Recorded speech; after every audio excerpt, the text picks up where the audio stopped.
Welcome to my channel life with Sama. તો આજે દિવસ છે ચોથો ડેલી બ્લોગિંગનો.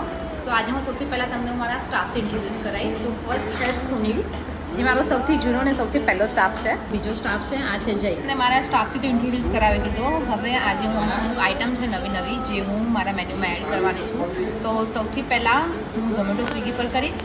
જેવું કસ્ટમરનું કેવું રિવ્યૂ આવે છે, રિસ્પોન્સ આવે છે, એના પછી અહીંયા કેફેના મેન્યુમાં એડ. તો આજનો મારો પહેલો ઓર્ડર છે એક ચાય, એક કોફી અને એક પેકેટ વડાપાવ. ચાય કોફી તો રેડી થઈ ગઈ છે અને વડાપાવ આજે રેડી કરે છે અમારા. ટાસ્ક એ છે કે દરરોજ જે કામ હું કરતી હતી આજે એ કામ મારા બંને હેલ્પર કરશે અને એમનું કામ હું કરીશ સર્વિંગ. તો એ બંને આજે એક ચાય કોફી બનાવી છે, એક વડાપાવ બનાવીશ. હું ખાલી પ્લેટ લઈશ, પ્લેટમાં ચટણી મૂકીશ, વડાપાવ મૂકીશ અને કસ્ટમરને સર્વ કરીશ. કેવી મજા આવે ને જ્યારે હેલ્પર કામ બનાવતા શીખી જાય, આપણે ખાલી જોવાનું ને સર્વ કરવાનું.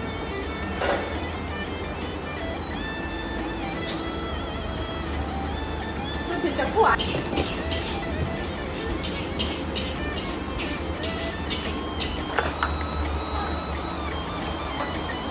તો આજે મને શું હતું કે હું ખાલી બેસીસને ઓર્ડર આપીશ અને બધો ઓર્ડર બનશે. બટ હવે સેન્ડવિચનો ઓર્ડર આવ્યો છે કે આજે મારે બનાવવી પડશે, તો કામે તો લાગવું પડશે.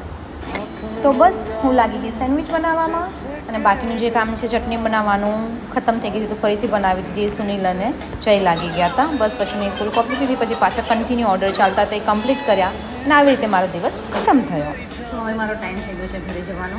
આપણે મળીશું હવે કાલે નવા દિવસના નવા બ્લોગમાં. ઓકે, તો અગર તમને મારો વિડીયો પસંદ આવ્યો હોય અને આવો સારા સારા વિડીયો જોવા માંગતા હોય તો મારી ચેનલને લાઈક અને સબસ્ક્રાઈબ કરવાના ના ભૂલતા.